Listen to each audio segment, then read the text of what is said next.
या मेरे जो भी हमारे साथ में किसी से भी भूल से अपशब्द निकल गया हो तो मैं हाथ जोड़ करके छवि माताओं बहनों से पिता बुजुर्गों से क्षमा मांगता हूं कि मुझे भी देखिए आप क्षमा करेंगे।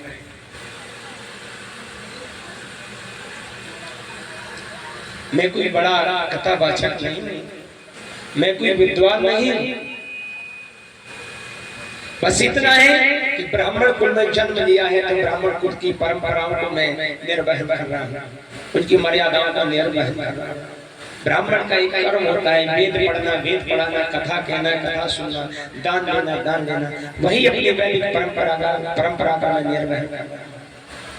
अपनी संस्कृति को, अपने सनातन धर्म को एक उच्च शिखर पे पहुंचाने के लिए मैं कार्य कर रहा हूं। मैं कोई विद्वान नहीं, मैं कोई कथावाचक नहीं, मैं एक साधारण आपका पुत्र के समान। मेरा जीवन काल बहुत दुर्लभ रहा है। हमारे कौशल है ब्राह्मण परिवार वालों को पता चल जाएगा मेरा जीवन काल कैसा रहा है, बचपन कैसा रहा है, सब कुछ पता चल जाएगा, क्योंकि परिवार मेरे यहाँ सब कुछ पता चल जाएगा। मेरा व्यवहार क्या है, मेरी आदत क्या है, सब कुछ आपको पता चल जाएगा धीरे धीरे, इसमें कोई छुपा नहीं। मेरी संगति कैसे लोगों से रहती है वो आप सब पता चल जाएगा। बंटी भैया जी कम से कम 3-4 महीने से मुझे अपने साथ में रह करके देख रहे हैं, सभी देख रहे हैं। और धन्य है हमारे भैया मलखान जी, परीक्षित जी, मलखाना में लाखन सिंह जी, बहुत बहुत साधु वाला आपको व्यासपीठ से भैया, आप जैसे परीक्षक मुझे आज तक नहीं मिले। मैंने कई जगह देखा कि परीक्षक में है अपने मनमुखी आचरण करते, जो कहा वो कभी किया ही नहीं। कभी दारू पीते हैं, कभी सिगरेट झाड़ते हैं और आकर के फिर वही करते हैं। लेकिन भैया को मैंने 9 दिन हो गए जब देखा तब कहा बस गुरुजी आ गया आपके पास, ऐसे भैया के अंदर मैंने वात्सल्य देखी। तो ऐसा भाव देख करके मेरे वास्तव में हृदय में यह उत्कंठा जागरूक हुई कि परीक्षक होते ऐसा हो, और ऐसे व्यक्ति को कभी भगवान दुख नहीं देता। परीक्षा तो अवश्य लेता है लेकिन दुख कभी नहीं देता। इसलिए भैया जी के लिए व्यासपीठ पे बैठ रहा हूँ, इसलिए आपको मैं आशीर्वाद भी दे रहा हूँ। वैसे मैं आशीर्वाद देने जाए कौन होता हूँ, आपका छोटा भाई, और आप सभी के लिए व्यासपीठ पर विराजमान होते हुए एक वक्ता के रूप में मैं आप सभी को यह आशीर्वाद देता हूं कि आप हमेशा परिवार खुश रहें, कमल पुष्प के समान खिले रहें। एक व्यासपीठ में बैठा हूं इसलिए, ऐसे में आपका बच्चा हूं, मैं आपको आशीर्वाद देने के योग्य नहीं, आप सभी मुझे आशीर्वाद देंगे और आप सभी के आशीर्वाद से मैं आसन पर बैठा हूं। मेरी कोई सामर्थ्य नहीं है कि मैं कुछ कथा कह सकूं, कुछ बोल सकूं, और मेरा शिक्षा दीक्षा जो भी रहा है सब कुछ पता है।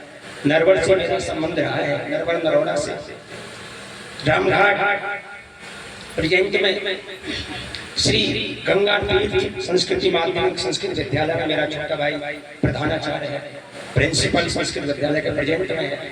वो भी बहुत अच्छा कथावाचक है, छोटा है।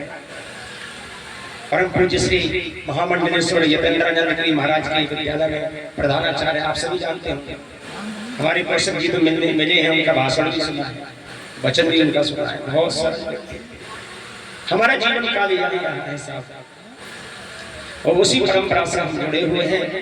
हम कदापि हम साफ कहते हैं भैया ये कथा सुनना हो तो हमें बुलाना, नौटंकी ढोला सुनना हो तो क्षमा करना, किसी और को बुला लिया। इसलिए हमारा जो भी है सब आप संतों का, गुरुओं का, माताओं का, बुजुर्गों का आशीर्वाद से सब कुछ हमारे पास है, और आपका इसी प्रकार से आशीर्वाद बना रहे।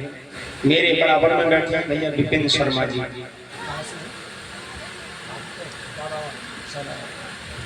सादाबाद के पास से भैया जी ब्राह्मण परिवार से हैं।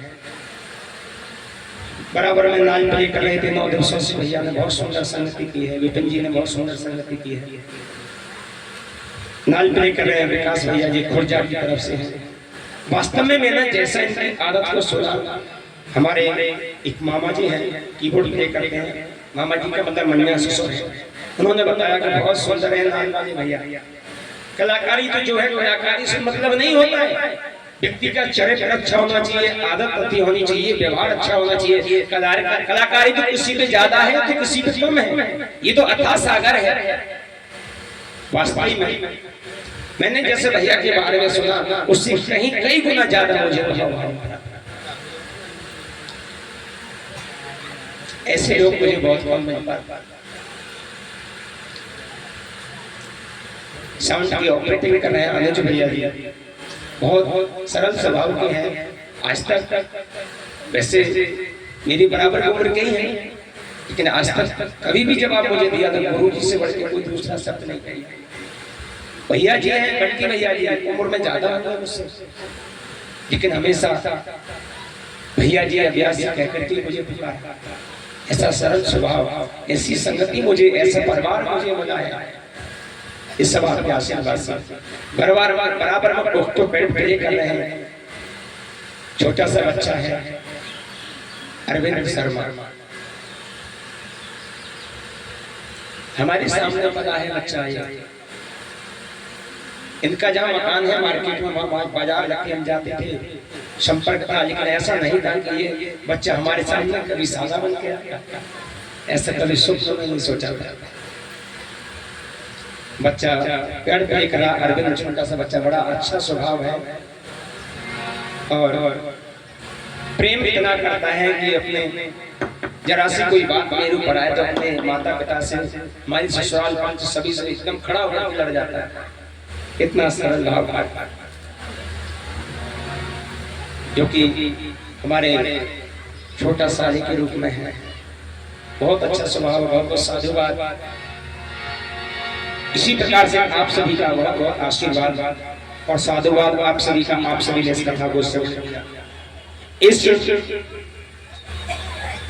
कथा के बाद में यदि कोई हमसे गलती बनी हो या कोई कमी रह गई हो तो हम आप सभी के आभारी हैं कि आप भूल से कोई भी गलती हो गई हो तो मुझे पूर्ण उम्मीद है कि आप क्षमा करेंगे।